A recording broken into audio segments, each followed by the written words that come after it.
Hello, I'm Kieran from Tactica Imperialis, and welcome to this week's episode of A New Age. Not really that big an update this week. I've been fairly busy. I probably will be over the next couple of weeks until I leave home for Christmas.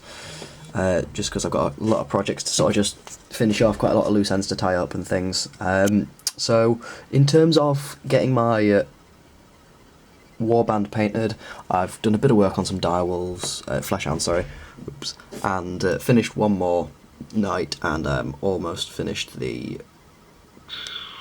champion of the unit. I've forgotten what the champion's called. It's coming along slowly, but that's kind of just a sort of a little thing to keep ticking, really. This sort of main episode will be about how they've sort of performed and kind of where I'm going forward with these guys and whatnot.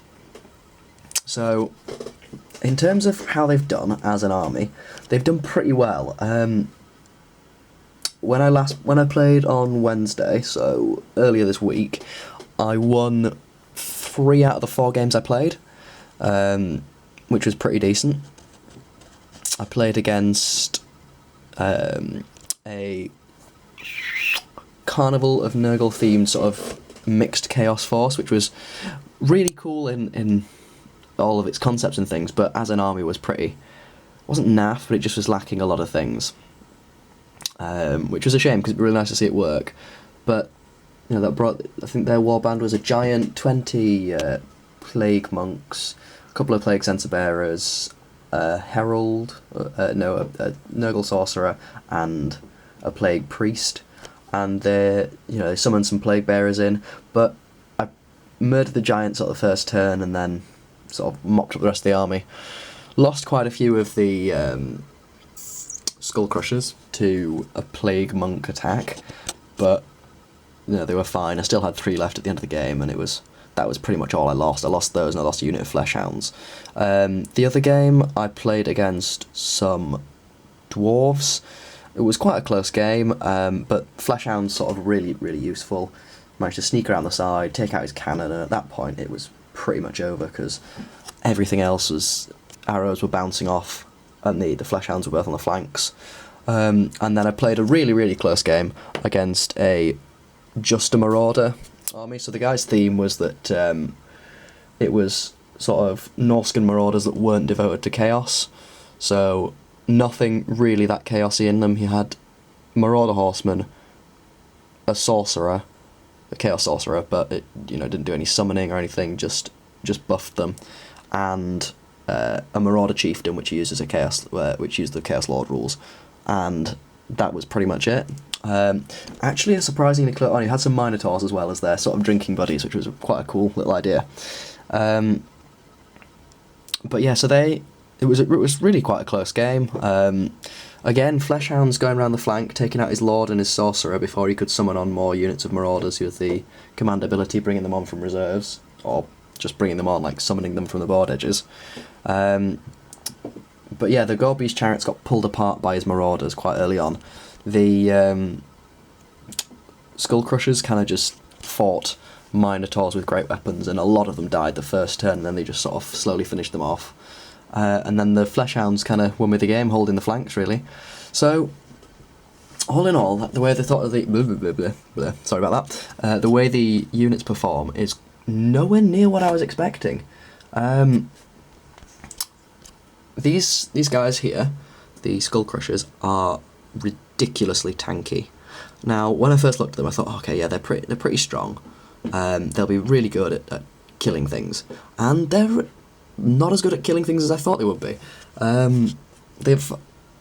For such big models, that's kind of the problem, is they're big models, and it's difficult to get them all into combat with something, unless it's a horde, at which point you don't really put out enough damage.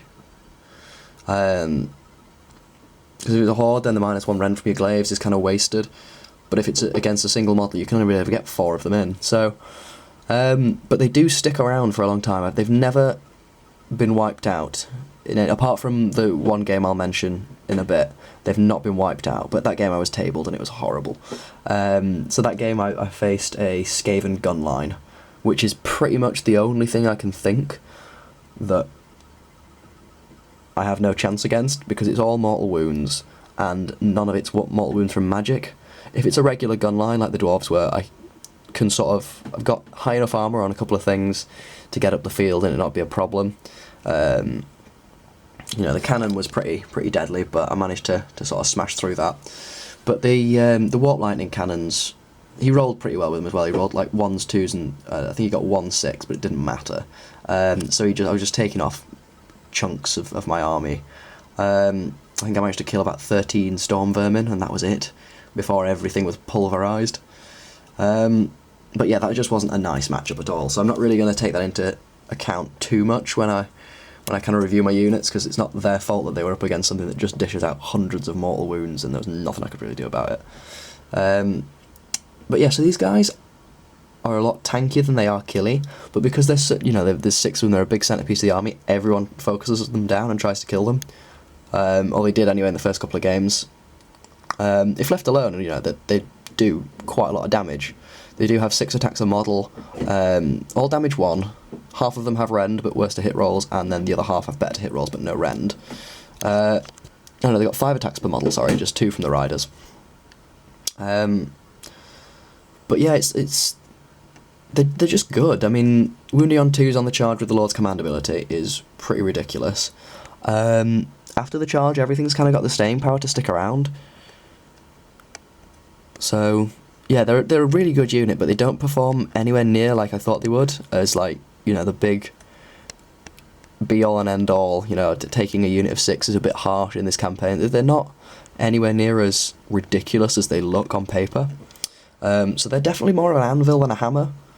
I can't think of anything of a similar, you know, like 30 wounds of any other form of infantry or cavalry. I can't imagine would be able to take them out too easily. You know, 20 plague monks, which is, you know, quite an awful. It was about 80 attacks, rolling and re-rolling, and they did pretty well against those. I think I only lost 2. Because it's just at the end, you know, 20 plague monks is 80 attacks, 40ish hits, 60 with re-rolls, and then they're only on 4, so that's 30 go through. But even if you take statistical, 15 wounds going through with your 4-up save, which, you know, gives you, there's only 3 models you're losing to like an entire unit's worth of attacks, and then, you know, battle shock's fine because you'll kill some and your banner will give you +3 bravery anyway. So they're really hard to shift, just because they've got 5 wounds each. The Lord has done pretty well in everything. Like the first game I played with him, I thought, okay, well, you know, he's on a Juggernaut, I'll send him forwards, and you did well, but he's better as almost like a counter charge, because he does dish out quite a lot of damage, because he's got his axe does D3, and then on 6s to 2 it does 3 damage. Juggernaut's the same as everyone else's Juggernaut, but I don't know, he's doesn't have to be like thrown straight into it, because his command ability is really useful. I mean, turn 1 I'll normally stick Inspiring Presence on these guys, as they're the only things that could theoretically flee. These guys are both in single units, and these guys you have to kill the entire unit to force them to fail a battle shock test. So if I can't charge anything, these guys get Inspiring Presence, and then the turn after that, or turns after that, I throw his command ability on the mortal units and just hope to charge. The thing I did sort of find out fairly early on is I need to kind of, not target priority, but combine my charges for the maximum impact. Because all the units are fairly strong, but if they get bogged down and can't charge again and again and again, they kind of get, their sort of power decreases, because you don't get the mortal wounds on the charge, you don't get the extra chances of hitting on the gore beast, you don't get the +1 to wound on everything from his command ability. So when I can, I try and mob up on units and draw things forward. Like if my opponent's not got much shooting, I'll usually let them take the first turn, because that way they're closer to me and I can potentially get a charge. There's not usually any chance of anything fleeing, because I don't have to put immune to battle shock on anything. So yeah, but if my opponent makes me have the first turn, I'll sort of tentatively move forward, the Flesh Hounds will go on the flanks, and it's sort of quite not a formulaic, because you've got the ability to rejig your tactics and refocus on other things, but I think in all my games I've set up in a very similar manner. which is almost the same as you see me set up here. The Gorby's chariots move around a bit depending on what opponents deploy where, but the Flesh Hounds almost always take the flanks because they're really reliable units. But yeah, so these guys just really tanky. The Gorby's chariots, they're really quite good. The Gorbies themselves have been disappointing, but I think it's because I've rolled badly for them, or when I've rolled well, it's been massive overkill.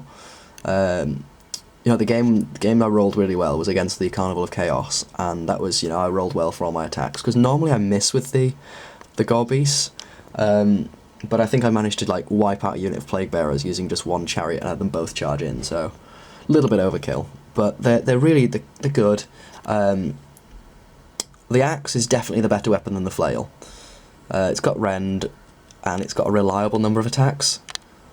Again, with the flail, I only roll well when it would be overkill. I tend to roll badly the rest of the time.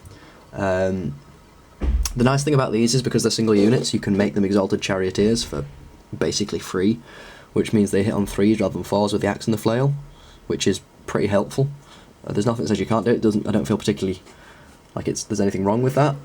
That seems to be how it works. You know, if the leader of the unit and it is a unit of 1, so there we go.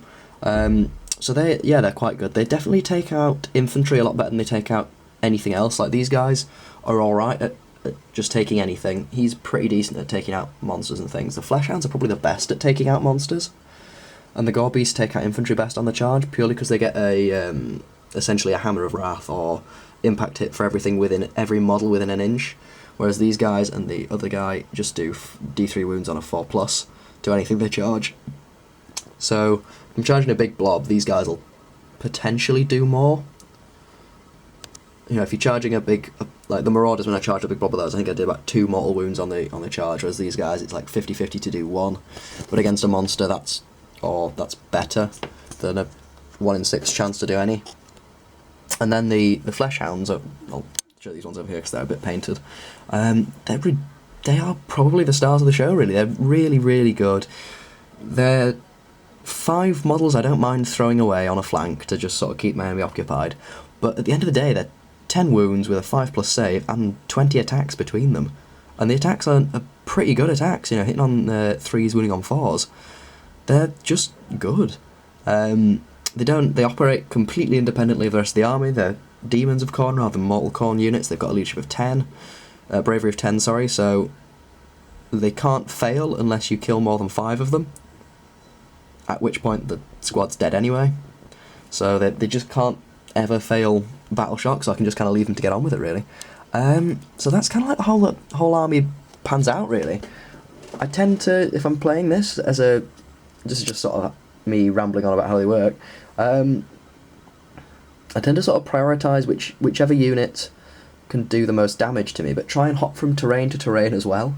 Because I've got no casting and no way of buffing my saves with Mystic Shield, which is the one thing I do miss with this army. I don't really miss shooting, but Mystic Shield is sorely missed. So yeah, hop from terrain piece to terrain piece, and if I can't almost guarantee myself a charge, I'll probably just sit in terrain for that +1 to the save, because with the units being so small, I can normally fit them in terrain. Like the 2 Gorbies chariots and the Lord, if it's on a terrain piece, it's on a terrain piece. You know, if it's got its foot in, it's technically on.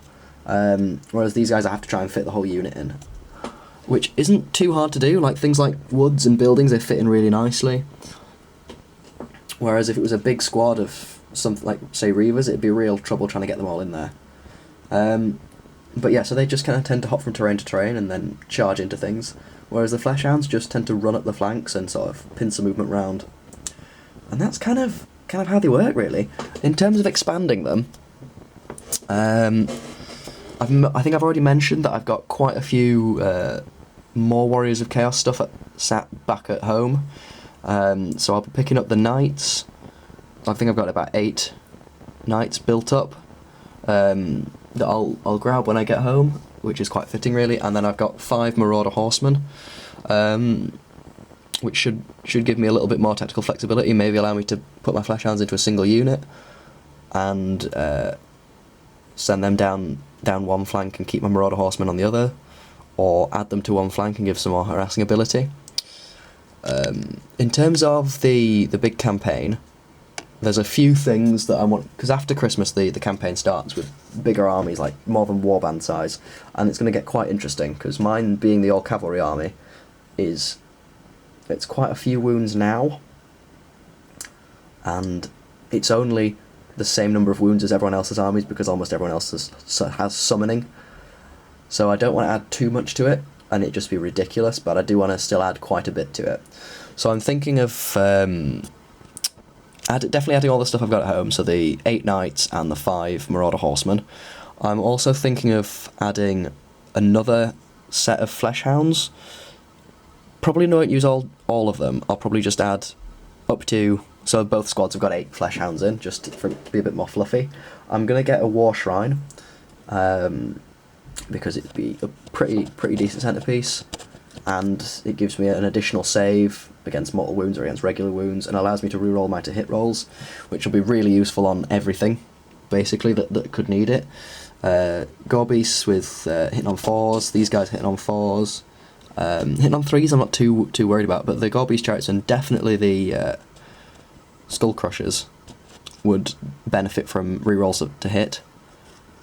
And then I think I'm going to possibly get another unit of Marauder Horsemen, and then run the Marauder Warband formation, which is, I think I've got the rules up, just bear with me for a second. Yeah, so Marauder Raiders have the Raider Ambush special, so it's 3 units of Marauders and 2 units of Marauder Horsemen and a War Shrine. So I think I'll probably end up using my Skull Reapers, not Skull Reapers, oh god no, they're not Marauders, Blood Reavers, that's the one, as Marauders, just because they're basically Khorne Marauders. I think that's a fairly decent substitution for them. I don't really like the old Marauder models that much. With everything in this army being so sort of sleek, they just look a bit clunky. So yeah, I could run 3 units of 10 of those, and basically they get to enter from any board edge on a 3+. Each unit. So I'd keep the Marauder Horsemen out, keep the War Shrine out, and then have the Marauders popping out around the back to sort of pick off any cannons or anything that could, or wizards, and just generally make a nuisance of themselves. In the same way the Flesh Hounds do, but from behind, basically. Which should hopefully work pretty well. And then there's one more thing I'm probably going to add to it, and that is a War Mammoth. Fairly big addition, I know.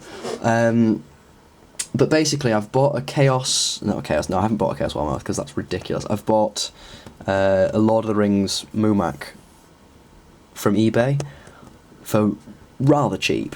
I think it was about 15 quid in the end,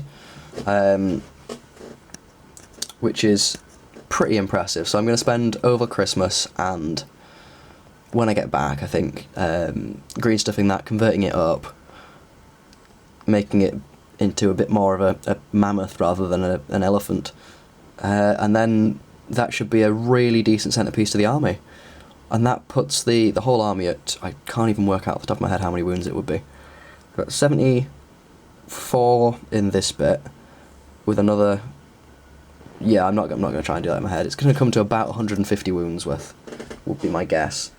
But yeah, so that's kind of how my cavalry force is going, and I've kind of not started a new project because it's still Bloodbound, it's still Mortal Khorne stuff, but I've kind of had a new idea as well, as to some things I can add, and that would be a sort of more elite on foot force, sort of centered around just buffing the attacks of units as much as I can.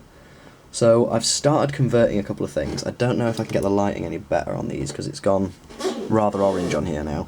But I've converted up an Exalted Deathbringer, which I'm really happy with. Put pictures of him will go up on Twitter when I start painting him and things, because I think he's a really quite a nice looking model. So he's made from the Mighty Lord's body and hand, which I've put a big sort of the spiked shield thing he's supposed to have, and then he's got his axe converted, and he's got some horns thrown on and a ponytail, as well as the shoulder pads from another kit. I can't remember, there's about 6 or 7 different bits from other kits gone into this guy.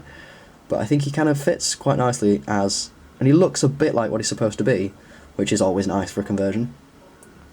So he's gonna run alongside. I've got an aspiring Deathbringer at home whose command ability gives +1 attack to everything within 6 inches. So he's going to run alongside that. There's going to be some Wrathmongers, which I've got. There's going to be, obviously, the Blood Secretor. And that's going to give me basically +3 attack on mortal Khorne units. This guy also gets +2 attacks if he's within 12 of the general, but he's probably going to be within 6 anyway. So this guy's going to get +5 attacks, giving him a total of 8 on his 3 damage axe, which should be ridiculous. Ooh.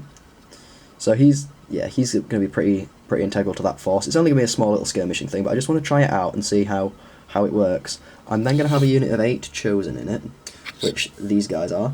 So these are my Khorne 8 chosen. You might recognise the bodies of them, as they were once Stormcast, much like a few other things in my force, but I think they fit pretty well.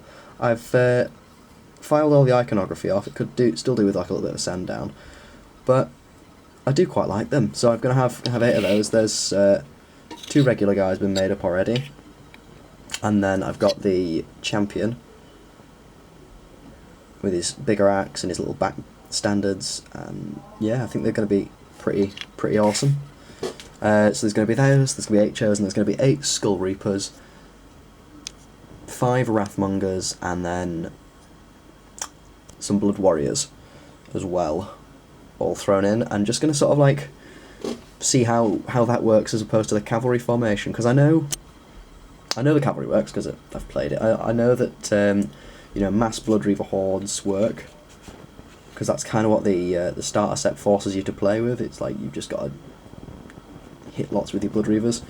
But this would be quite an interesting, see how much I can ramp up the attacks of some already pretty decent units, and just see if I can drown people in weight of attacks rather than weight of bodies, and it gives me a little bit more to play with. And that's kind of where this episode ends, really. Obviously the War Mammoth's going to be quite a big project, and I'll probably put up some just sort of like solo videos about how that's going when it arrives and what I think I'm going to do with it. But yeah, that's kind of like where I'm finishing with this, really. I'm going to update them a lot less, because there's honestly not a lot more I can say, because I'm pretty sure they'll perform in the same way they have been doing. I might update you when I've got full units painted or anything, but I honestly can't see me getting much more painted until I leave uni now and go home for Christmas, purely because of how much work I've got to do, which is a shame, really. So yeah, I hope you've enjoyed this, what I thought was going to be a short update. I've rambled a little bit more than I thought I was going to. And yeah, feel free to comment and subscribe or anything, and give me any feedback at all, like what you'd like to see me add, any alternative builds that I've not really thought about. And I've got cavalry, I've got elites, I've got a horde kind of thing potentially coming. But yeah, and then where to go from this, I've decided. Sort of me and Mike had a little chat about it, and I'm going to stop this collection hopefully at about 888 wounds, which I think would be quite fitting, would be quite nice. I'm going to sort of see what I can get thrown into it. And when I say this collection, I don't know whether I mean just my mortal Khorne or all of my Khorne, because I'm going to get quite a few demons as well. Probably not in the near future, but so I can play them 40k as well, and then possibly branch out into demonkin, just so I can get not the most value, but like the feel for the army I'm playing, and then kind of got the most sort of cross conversions as well. I think it would be quite a nice concept to have, like all the Khorne stuff ever. So that's kind of it for this week and potentially next week. I'm going to start updating with tactics videos to fill in the gaps. But yeah, that's it from me. That outro dragged on a little bit, so I will see you guys again next time.